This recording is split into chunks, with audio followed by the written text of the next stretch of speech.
नमस्कार। चलिए करते हैं सीधी बात और समझते हैं क्यों रूस भारत को S-500 डिफेंस सिस्टम देना चाहता है।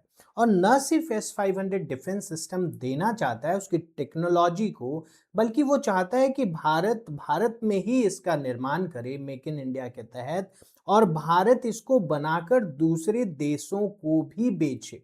अब ये थोड़ा सा सरप्राइजिंग है कि रूस इतनी ज्यादा सहूलियत भारत को क्यों दे रहा है, और इसके साथ भारत का जो प्रोजेक्ट कुसा है वो क्या है और उस पर क्या इम्पैक्ट पड़ेगा, चलिए समझने की कोशिश करते हैं।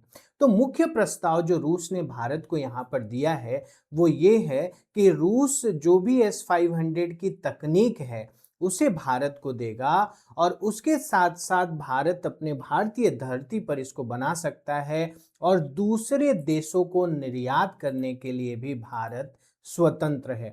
अब यहाँ पे एक चीज समझिए कि रूस ऐसा क्यों चाहता है।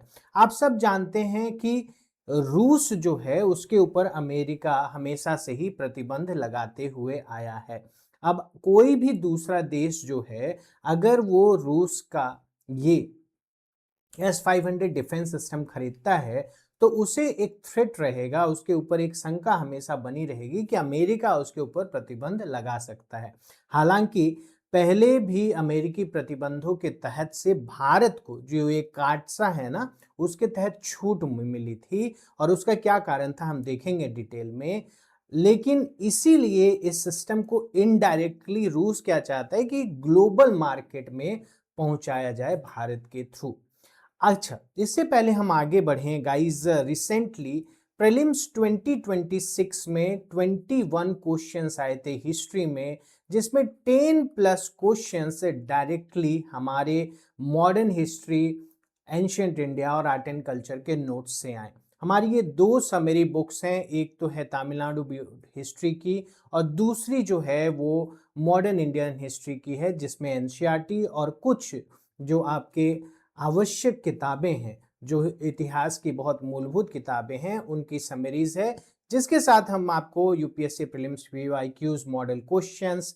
सबसे बड़ी खासियत हमारी किताबों की रहती है कि बहुत सारे पिक्चर्स और उसके साथ में मैप्स और टेबल्स आपको मिलते हैं, जो कि आपकी तैयारी के लिए बहुत ही यूजफुल हो सकते हैं। आप हमारे टेलीग्राम चैनल को ज्वाइन करके वहां से इस पुस्तक को ले सकते हैं। चलिए अब आगे बढ़ते हैं और समझते हैं कि ये S-500 को अगर आप अभी तक नहीं समझ पाए हैं तो ऑपरेशन सिंदूर को याद करिए। और ऑपरेशन सिंदूर के समय में आपको याद होगा कि S-400 डिफेंस सिस्टम जो कि रूस का ही है, उसे इस्तेमाल करके हमने पाकिस्तान के हर एक जो मिसाइलें थी, लगभग लगभग 99% मिसाइलों को नष्ट किया था। अब इसकी एक चीज और समझिए कि S-400 का जो सबसे खास बात यह है कि ये 300 किलोमीटर दूर तक जो भी निगरानी विमान है उनको नष्ट कर सकता है। ये इसकी बहुत बड़ी रणनीतिक गहराई है, जिसका फायदा हमने ऑपरेशन सिंदूर के समय में उठाया था।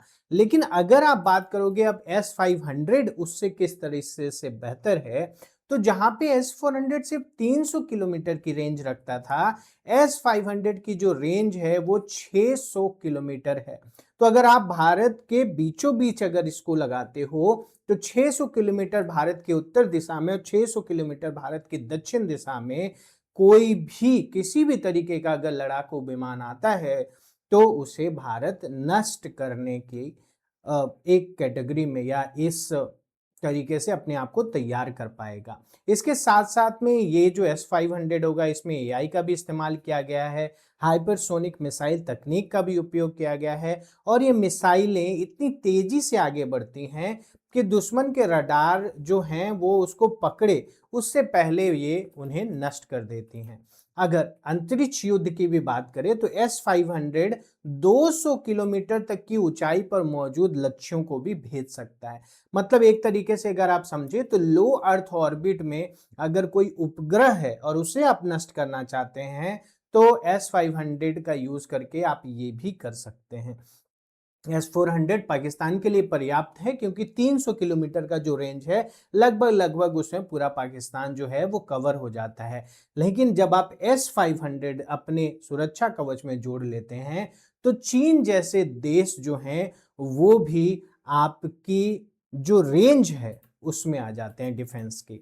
अब ये जो एक दुविधा है भारत के पास में, अच्छी दुविधा है, खराब दुविधा नहीं है, वो क्या है कि भारत का एक प्रोजेक्ट कुसा चलता है। ये प्रोजेक्ट कुसा क्या है? प्रोजेक्ट कुसा ध्यान केंद्रित करता है कि 2.6 अरब डॉलर की एक स्वदेशी पहल, जिसका उद्देश्य है S-400 जैसा ही अपना खुद का हवाई रक्षा तंत्र विकसित करना। अब प्रोजेक्ट कुसा जो है वो 3 सुरक्षा परतों में काम करता है, 150 किलोमीटर, 250 किलोमीटर और 350 किलोमीटर, और उसमें वो बैलिस्टिक मिसाइल्स का भी यूज करता है। प्रोजेक्ट कुसा का जो मुख्य लक्ष्य अगर आप देखोगे तो वो आत्मनिर्भर भारत जो है उसकी तरफ बढ़ाने की कोशिश थी। और जब हम बात करते हैं कि जो बैटरीज इस्तेमाल होती हैं S-400 मिसाइल में, अगर उसके कंपैरिजन में प्रोजेक्ट कुसा की बात करोगे तो लगभग लगभग सिर्फ आधा लागत लगेगा और ये बनकर तैयार हो जाएगा। इसके साथ में ये अपना स्वदेशी प्रणाली भी रहेगा। भारत जो है इसके कारण से जो प्रमुख रक्षा निर्यातक बना है, वो उस पहचान को और बेहतर बन पाएगा और वैश्विक स्तर पर भारत की पहचान एक नेट डिफेंस प्रोवाइडर के रूप में भी स्थापित की जा सकेगी। लेकिन अगर आप इसको विकल्प के रूप में देखोगे तो कहीं ना कहीं प्रोजेक्ट कुसा जो है वो अभी तक पूरा तैयार नहीं है। इसे तैयार करने में अभी और कुछ वर्ष लगेंगे, लेकिन S-500 जो है वो तैयार है। उसके साथ में एक और चीज हमने देखी कि S-500 का जो रेंज है वो 600 किलोमीटर तक का है, जबकि प्रोजेक्ट कुसा का जो रेंज है वो अधिकतम 350 किलोमीटर 350 किलोमीटर का है। तो फिलहाल जो है इसकी बराबरी जो है वो प्रोजेक्ट कुसा नहीं कर सकता है। इसके साथ में कुछ और प्रतिबंध और भविष्य के जोखिम भी आते हैं। अगर हम S-500 लेते हैं तो मान लीजिए पहले काटसा के तहत में, जो कि काटसा का फुल फॉर्म है countering America's adversaries through sanctions act. ये हमने कहा था आपको पहले भी कि जैसे चीन के ऊपर में, ईरान के ऊपर में, रूस के ऊपर में अमेरिका ये प्रतिबंध लगाते रहता है। लेकिन S-400 के दौरान में भारत को छूट मिली थी, क्योंकि उस समय अमेरिका जो है वो चीन को काउंटर करना चाहता था। ये चीन को इंडो पैसिफिक क्षेत्र में काउंटर करने के लिए उसको भारत की सख्त जरूरत थी। लेकिन क्या आगे भी काटसा के तहत ये प्रतिबंध भारत के ऊपर में नहीं लगेंगे? इसकी आप कोई गारंटी नहीं दे सकते, क्योंकि डोनाल्ड ट्रंप क्या कर सकते हैं ये अगले पल कोई भी नहीं बता सकता। इसके साथ में एक और चीज होगी, अगर भारत S-500 जो है तकनीक वो भारत में लेकर आएगा तो चीन जैसे देश वो क्या करेंगे? वो भी अपने मिसाइलों को और एडवांस करने की कोशिश करेंगे, और न सिर्फ अपने मिसाइलों को एडवांस करने की कोशिश करेंगे, वो पाकिस्तान जैसे देशों को भी कोशिश करेंगे कि वही एडवांस टेक्नोलॉजी दे। तो एक तरीके से ये क्या होगा, एक साउथ एशिया में एक मिलिट्री डिटरेंस का नया लेवल जो है वो तैयार होगा। तो आप देख सकते हो गाइस कि क्यों S-500 जो है वो रूस भारत को देना चाहता है तकनीक के साथ में, और छूट भी दे रहा है कि आप दूसरे देशों को भी इसको बेचें।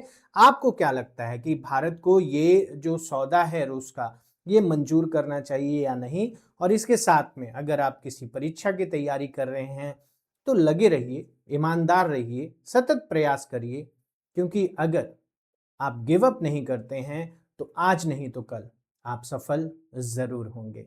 नमस्कार। जाने से पहले एक बार फिर, अगर आप इतिहास की तैयारी कर रहे हैं तो आप इन किताबों को हमारे टेलीग्राम चैनल से ले सकते हैं। बहुत बहुत धन्यवाद।